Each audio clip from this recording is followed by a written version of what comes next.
Hello everyone welcome back to your favourite channel students आपने देखुए केमती सब माराथन क्लास आप गोटा गोटा कि कंप्लीट करुँच ऑप्शनल ओडिया तो ऑप्शनल ओडिया आम जो देखा आपंकर एमसीक्यू मु यूनिट 1 कहीदे फास्ट जो जानते स्किप कर पारती कि न कर डिपेंड करे एमसीक्यू वन एमसीक्यू यूनिट 1 मैंने प्रथम एककर एमसीक्यू टोटाल आप कवर से देखते आप देन एमसीक्यू टू माने जोटा यूनिट 2 द्वितीय एकक तार एमसीक्यू टोटाल कवर तापर 1 मार्क कथा कहवा 1 मार्क आपणकर यूनिट 1 बा प्रथम एकक पूरा कवर तो आज आम देखा 1 मार्क कहार यूनिट 2 बा द्वितीय एककर एक मार्किया क्वेश्चन खाली एति देखी जातु कंप्लीट ओके जी आप कंप्लीट करके सब कहीदेली देन आम गोटे गोटे कि शेष कर जीवा देरी करवानी स्टार्ट करवा पूरा माराथन क्लास रहिबो समस्त जाक विषय रहिबो इथरे हैला समस्त विषय गोटे थरे जाउची आपनकर द्वितीय एककर जहाँ जहाँ विषय रहा सबुतिक गोटे थरे जाउची जीवा स्टार्ट करवा निर्वासित व्यक्ति चौदिगरे कौन सब देखुला निर्वासित व्यक्ति चौदिगरे कौन सब देखुला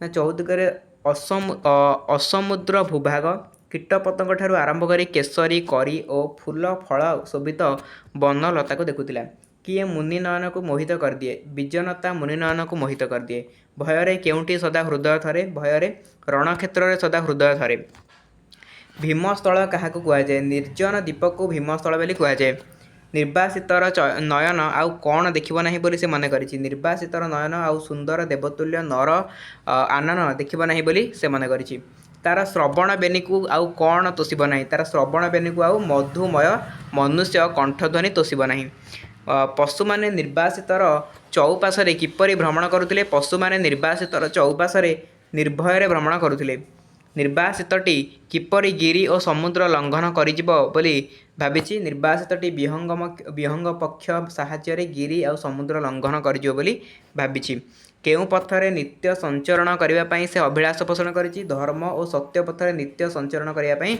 से अभिलाष पोषण करिछि निर्वासित व्यक्तिटी किभଳି विज्ञ विशेष होई पारंता निर्वासित व्यक्तिटी प्रवीण जनठारु सुदुपदेश लाभ करी विज्ञ विशेष हो पारंता काहाठारु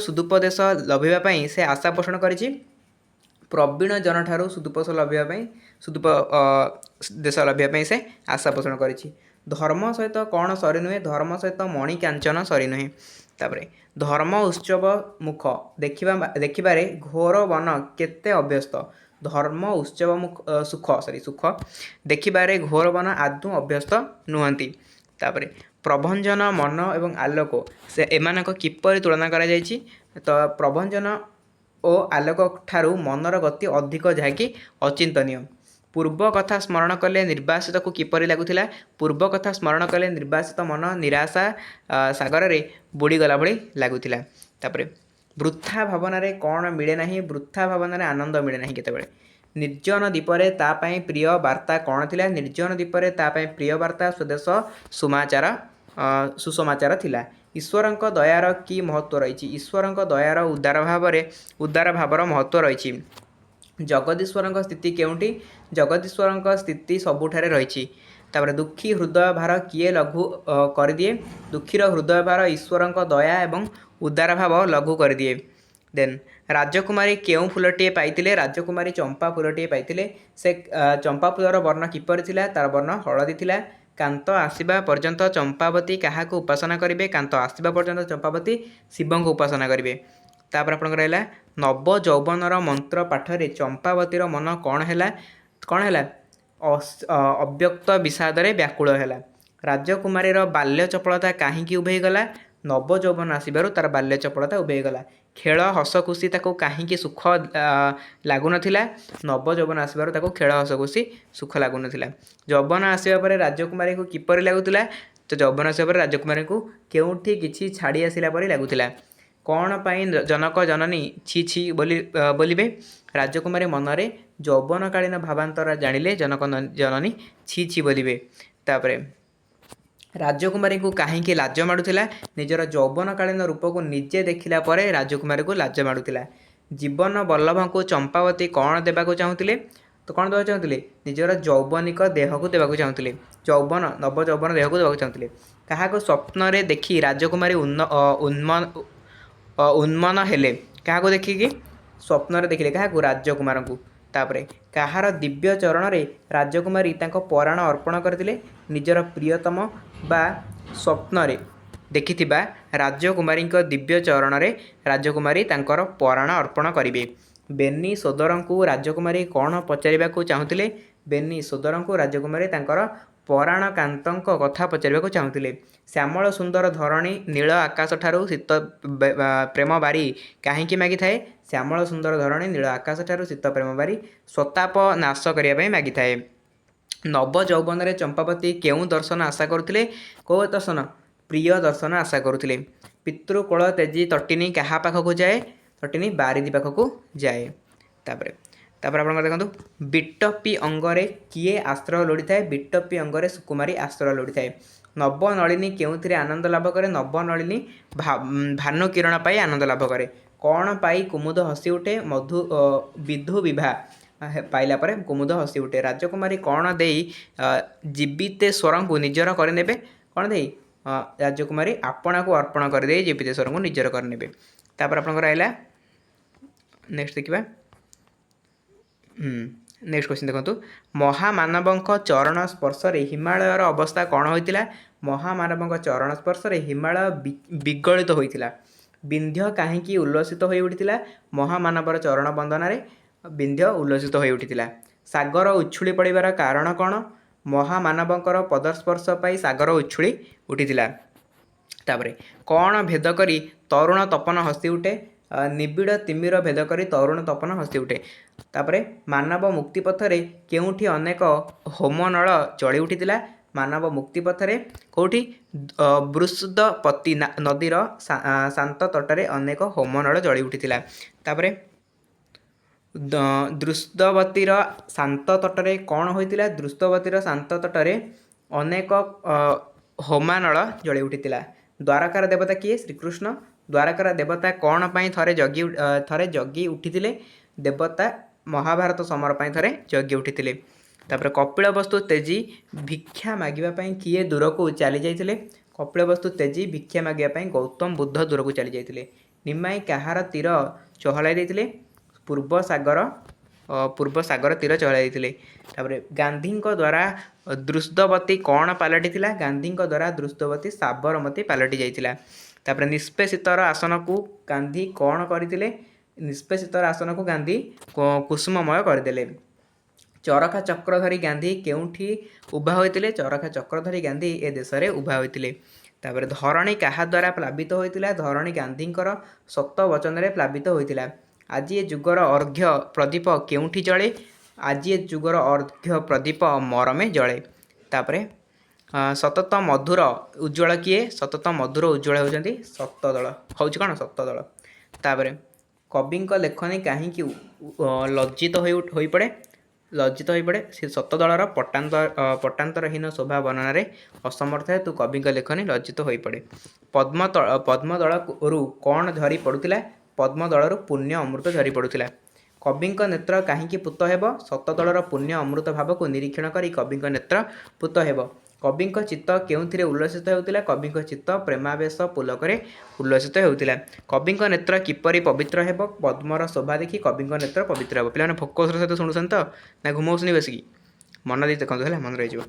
तांकर दुरित किपरि दूरीभूत हेब? पद्मर पुण्य दर्शन रे कविंक दुरित दूरीभूत हेब। कुसुम राणी बोली काहाको कुहाଯାଇଛି? पद्म को कुसुम राणी बोली कुहाଯାଇଛି। पंक बिना किए फुटी परिबो नाही? पंक बिना किए? पंक बिना पंकज बा पद्म फुटी परिबो नाही। कंटक मृणाल काहा सहित संश्लिष्ट? कंटक मृणाल पद्म सहित संश्लिष्ट। पुण्य केउठारे जन्म होइताए? पुण्य पाप महिरे जन्म होइताए। महतर जन्म केउठारे होइताए? महतर जन्म दरिद्र कुटीर रे होइताए। पद्म नाम रे विधाता कौन लिहिछि? पद्म नाम रे विधाता सर्वशोभा लिहिछि। तापरे पद्मर उपमा किए होई पारे? पद्मर उपमा केवल पद्म ही होई पारे। तापरे पद्म ठारू बड़ी महत किए? पद्म ठारू बड़ी महत होछि अनंतर जीव। तापरे ए तनु सरसी रे किए हसुअछि? ए तनु आत्मा सारस सरसी हसुअछि। ठीक अछि सारस आत्मा सारस सरसी रे हसुअछि। चारु आत्मा फूल चारु आत्मा फूल केउठारे नीति कांदे? चारु आत्मा फूल पंकिल आबिल पाप एवं तापर नीति कांदे। मर देहे किए बसति स्थापन करे? मर देहे मर आत्मा ଅମରାତ୍ମା ବସତି ସ୍ଥାପନ କରେ। ଭୀଷଣ କାନନ ସ୍ଥଳୀ କାହାକୁ କୁହାଯାଇଛି? ଭୀଷଣ କାନନ ସ୍ଥଳୀ ସଂସାରକୁ କୁହାଯାଇଛି। ତାପରେ କାହା ବିନା ରାଜୀବର ଗତ୍ୟନ୍ତର ନାହିଁ, ରବି ବିନା ରାଜୀବର ଗତ୍ୟନ୍ତର ନାହିଁ। ତାପରେ ଧୃତରାଷ୍ଟ୍ର କାହାଠାରୁ ମହାଭାରତ ଯୁଦ୍ଧର ବର୍ଣ୍ଣନା ଶୁଣିଥିଲେ? ସଞ୍ଜୟଙ୍କଠାରୁ। କବିତାରେ ମହାଶୟ ବୋଲି କାହାକୁ ସମ୍ବୋଧନ କରାଯାଇଛି? ଶ୍ରୀକୃଷ୍ଣଙ୍କୁ ମହାଶୟ ବୋଲି ସମ୍ବୋଧନ କରାଯାଇଛି। କାହାର ବକ୍ତୃତାରେ ଅକାଟ୍ୟ ଯୁକ୍ତି ଥିଲା? ଶ୍ରୀକୃଷ୍ଣଙ୍କ ବକ୍ତୃତାରେ ଅକାଟ୍ୟ ଯୁକ୍ତି ଥିଲା। ଅନ୍ଧାରର ଘୋର ପ୍ରହେଳିକା କେଉଁଠାରୁ ଧ୍ୱଂସ ହେଲା? ଅର୍ଜୁନଙ୍କ ଦୃଷ୍ଟିରୁ ଅନ୍ଧାରର ଘୋର ପ୍ରହେଳିକା ଧ୍ୱଂସ ହେଲା। ତାପରେ ଦେଖନ୍ତୁ, କିଏ ମହାଜ୍ଞାନାଲୋକ ପାଇଲେ? ଅର୍ଜୁନ ମହାଜ୍ଞାନାଲୋକ ପାଇଲେ। କାହାର ତୀବ୍ର ଦହନରେ ଅର୍ଜୁନଙ୍କ ହାତମୁଠା ଟାଣ ହୋଇଥିଲା? ଶ୍ରୀକୃଷ୍ଣଙ୍କ ଦ୍ୱାରା ଦିଆଯାଇଥିବା ମହାଜ୍ଞାନାଲୋକର ତୀବ୍ର ଦହନରେ। ତାପରେ କେଉଁ ଉଦ୍ଦେଶ୍ୟରେ ଲୌହପିଣ୍ଡ କଥା କୁହାଯାଇଛି? ଅର୍ଜୁନ ଜ୍ଞାନାଲୋକ ପାଇଲା ପରେ ତାଙ୍କୁ ହୃଦୟ ଲୌହପିଣ୍ଡ ପରି ହୋଇଗଲା ବୋଲି ତାଙ୍କ ହୃଦୟଟା ସେ ବିଷୟରେ କୁହାଯାଇଛି। ତ କ୍ଷତ୍ରିୟର ଧର୍ମ କ'ଣ? କ୍ଷତ୍ରିୟ ଧର୍ମ ହେଉଛି ବନ୍ଧୁ ଜ୍ଞାତି ନରହତ୍ୟା। ମହାଭାରତ ଯୁଦ୍ଧରେ କିଏ ଅର୍ଜୁନଙ୍କୁ ଶିକ୍ଷା ଦେଲେ? ମହାଭାରତ ଯୁଦ୍ଧରେ ଶ୍ରୀକୃଷ୍ଣ ଅର୍ଜୁନଙ୍କୁ ଶିକ୍ଷା ଦେଇଥିଲେ। ତାପରେ ଶ୍ରୀକୃଷ୍ଣ ଶଙ୍ଖଧ୍ୱନି କେଉଁଠାରେ ଅର୍ଜୁନ ଶୁଣିଲେ? ଶ୍ରୀକୃଷ୍ଣଙ୍କ ଶଙ୍ଖଧ୍ୱନି ମହାଭାରତ ସମୟରେ ଅର୍ଜୁନ ଶୁଣିଲେ। ଶସ୍ତ୍ର କାହାକୁ ଛିନ୍ନ କରେ ନାହିଁ? ଶସ୍ତ୍ର ଭଗବାନ ଶ୍ରୀକୃଷ୍ଣକୁ ଛିନ୍ନ କରେ ନାହିଁ। ଘୋଡ଼ାର ରବକୁ କ'ଣ କହନ୍ତି? ଘୋଡ଼ାର ରବକୁ ରେଶା ରବ ବୋଲି କହନ୍ତି। ବକନ୍ଦ ନାଚ କହିଲେ କ'ଣ ବୁଝ? ମସ୍ତକହୀନ ଜୀବନ୍ତ ଦେହର ନାଚ ହେଉଛି ବକନ୍ଦ ନାଚ। କାହାର ଉକ୍ତିରେ କୃଷ୍ଣ ବାସୁଦେବ ନିତ୍ୟାନ୍ତ ବିରକ୍ତ ହେଲେ? କୃଷ୍ଣ ବାସୁଦେବ ନିତ୍ୟାନ୍ତ ବିରକ୍ତ ହେଲେ କାହାର? ଅର୍ଜୁନଙ୍କ ଉକ୍ତିରେ। ତାପରେ ପେପ୍ଟକ୍ କହିଲେ କ'ଣ ବୁଝାଯାଏ? ପେପ୍ଟକ୍ କହିଲେ ଉତ୍ସାହପୂର୍ଣ୍ଣ କାବ୍ୟ ବୁଝାଯାଏ ହେଲା। ତାପରେ ପିଲାମାନେ ଦେଖନ୍ତୁ, ଅର୍ଜୁନଙ୍କ ଚକ୍ଷୁ କେତେବେଳେ ଜ୍ୱଳନ୍ତ ହୋଇ ଉଠିଲା? ଅର୍ଜୁନଙ୍କ ମୋହ ଦୂରେଇ ଗଲା ପରେ ଓ ଶ୍ରୀକୃଷ୍ଣ କୌରବ ସେନା ଆଡ଼କୁ ରଥ ମୁହାଁଇ ଗଲାବେଳେ ତାଙ୍କ ଚକ୍ଷୁ ଉଜ୍ଜ୍ୱଳିତ ହୋଇ ଉଠିଲା। ଧୃତରାଷ୍ଟ୍ର କ'ଣ ଜାଣିବାକୁ ଆଗ୍ରହୀ ଥିଲେ? ଧୃତରାଷ୍ଟ୍ର ବୀର ଗାଥା ବୀର ଧର୍ମ ଜାଣିବାକୁ ଆଗ୍ରହୀ ଥିଲେ। କାହାର ସୁଦୂର ପ୍ରସାରିତ ଦୃଷ୍ଟି ଥିଲା? ସଞ୍ଜୟଙ୍କର ସୁଦୂର ପ୍ରସାରିତ ଦୃଷ୍ଟି ଥିଲା। ତାପରେ ସଞ୍ଜୟ କାହାଠାରୁ ଦିବ୍ୟ ଦୃଷ୍ଟି ଲାଭ କରିଥିଲେ? ସଞ୍ଜୟ ବ୍ୟାସଦେବଙ୍କଠାରୁ ଦିବ୍ୟ ଦୃଷ୍ଟି ଲାଭ କରିଥିଲେ। ତାପରେ ପୃଥିବୀକୁ କିଏ ବାରମ୍ବାର ଫେରୁଥିବେ? ରାଜା, ପ୍ରଜା, ସେନାପତି, ସୈନ୍ୟ ସାମନ୍ତ ସମସ୍ତେ ପୃଥିବୀକୁ ବାରମ୍ବାର ଫେରୁଥିବେ। ତାପରେ ଭବିଷ୍ୟତରେ କୁରୁକ୍ଷେତ୍ର କେଉଁଥିରେ ଜର୍ଜରିତ ହେବ? ଭବିଷ୍ୟତରେ କୁରୁକ୍ଷେତ୍ର ପିତାପୁତ୍ର ପିତୃବ୍ୟ ହତ୍ୟାରେ ଜର୍ଜରିତ ହେବ। କବିତାରେ ଅନ୍ତହୀନ ବୋଲି କାହାକୁ କୁହାଯାଇଛି? କବିତାରେ ଅନ୍ତହୀନ ବୋଲି ସମୟକୁ କୁହାଯାଇଛି। ବସୁଦେବ କୃଷ୍ଣଙ୍କର ଆତ୍ମହତ୍ୟା କଥା କିଏ ବୁଝିପାରୁନଥିଲେ? ବସୁଦେବ କୃଷ୍ଣଙ୍କର ଆତ୍ମହତ୍ୟା କଥା ସଞ୍ଜୟ ବୁଝିପାରୁନଥିଲେ। ବସୁଦେବ କିଏ ବାରମ୍ବାର କହିଛି ପିଲାମାନେ? ଶ୍ରୀକୃଷ୍ଣ ହେଉଛନ୍ତି ବସୁଦେବ। କୁରୁକ୍ଷେତ୍ର କ'ଣ ପାଇଁ ପ୍ରସିଦ୍ଧ? କୁରୁକ୍ଷେତ୍ର କୌରବ ପାଣ୍ଡବ ମଧ୍ୟରେ ହୋଇଥିବା ଯୁଦ୍ଧର ସ୍ଥାନ ବୋଲି ପ୍ରସିଦ୍ଧ। ତ କବିତାରେ ଆପଣଙ୍କୁ କାହା ପାଇଁ ବ୍ୟବହୃତ? କବିତାରେ ଆପଣଙ୍କଟା କାହା ପାଇଁ? ଶ୍ରୀକୃଷ୍ଣଙ୍କ ପାଇଁ ବ୍ୟବହୃତ ହୋଇଛି। ସରିଲା ପିଲାମାନେ। ତ ଆମେ ଦେଖିଲେ ପିଲାମାନେ 1 ମାର୍କ ବିଶିଷ୍ଟ ପ୍ରଶ୍ନ। ଆପଣଙ୍କର ଯେଉଁ 1 ମାର୍କ ବିଶିଷ୍ଟ ପ୍ରଶ୍ନ 3ଟା ଆଇ ଥିଙ୍କ୍ ପଡ଼ୁଛି ପ୍ରତି ଏକକରେ। ତ ଏଇଟା ଦ୍ୱିତୀୟ ଏକକ ଆମର କମ୍ପ୍ଲିଟ୍ ହେଇଗଲା। ଠିକ୍ ଅଛି। ଦ୍ୱିତୀୟ ଏକକରେ ଆମର MCQ କମ୍ପ୍ଲିଟ୍, ଦେନ୍ 1 ମାର୍କ କମ୍ପ୍ଲିଟ୍। ପ୍ରଥମ ଏକକରେ ବି ଆମର MCQ କମ୍ପ୍ଲିଟ୍, 1 ମାର୍କ କମ୍ପ୍ଲିଟ୍। ଠିକ୍ ଅଛି। ମୁଁ ଆପଣଙ୍କୁ ସିଲାବସ୍ ୱାଇଜ୍ କମ୍ପ୍ଲିଟ୍ କରିଦେବି କ୍ୱେଶ୍ଚିନ୍ ପ୍ୟାଟର୍ନ ଅନୁସାରେ। ଜମା ବି ଓରିଡ୍ ହୁଅନ୍ତୁନି, ଯେତିକି ଦେଉଛି ସେତିକି ପଢ଼ନ୍ତୁ। ଏକ୍ଜାମ୍ ପୁରା ବୋବାଲ କରିକି ଆସିବେ। Okay. God bless you. Thank you so much.